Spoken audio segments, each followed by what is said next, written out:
সম্মানিত ভিউয়ার্স, আসসালামু আলাইকুম। ফুড প্যারাডাইসের পক্ষ থেকে সকলকে জানাই শুভেচ্ছা ও অভিনন্দন।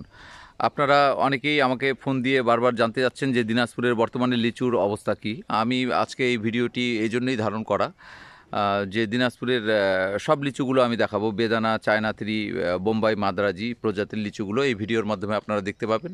আপনারা দেখতে পাচ্ছেন যে আমার সামনে যে গাছটি এখন ভিডিও ধারণ করছি, এটা হচ্ছে চায়না থ্রি প্রজাতির একটা লিচু গাছ। আপনারা দেখেন যে এখানে এই লিচুগুলো চায়না থ্রি। আলহামদুলিল্লাহ, আমাদের এই বাগানটিতে এই লিচু গাছে পর্যাপ্ত পরিমাণ চায়না থ্রি লিচু ধরেছে। অন্যান্য বাগানের থেকে তুলনামূলক এই বাগানে চায়না থ্রির ফলনটা অনেক ভালো। এই চায়না থ্রি লিচুগুলো আপনারা পাবেন আগামী মাসের প্রথম সপ্তাহের পরেই থেকেই আপনারা পাওয়া শুরু করবেন, মানে জুন মাসের প্রথম সপ্তাহ এবং দ্বিতীয় সপ্তাহের দিকে আল্লাহ করাইলে এই লিচুগুলো আমরা ভাঙবো বলে আশা করছি। আসলে পর্যাপ্ত বৃষ্টিপাত না হওয়ার কারণে আমাদের লিচুগুলো অনেক ক্ষয়ক্ষতি হয়েছে। লিচু গাছে অনেক ধরেছিল, কিন্তু বৃষ্টিপাত না হওয়ার কারণে লিচুগুলো অনেক ঝরে পড়ছে। আপনারা আমাদের ইউটিউবে সাবস্ক্রাইব করে রাখবেন।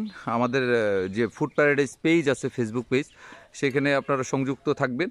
আমাদের দিনাজপুরের লিচুগুলো সম্বন্ধে সব আপডেট আপনারা পেতে থাকবেন। আপনাদের দিনাজপুরের লিচুর সব আপডেটগুলো আমরা আমাদের পেজ এবং ইউটিউবের মাধ্যমে আপনাদের জানান দিয়ে রাখি। ভালো থাকবেন, সুস্থ থাকবেন। আসসালামু আলাইকুম।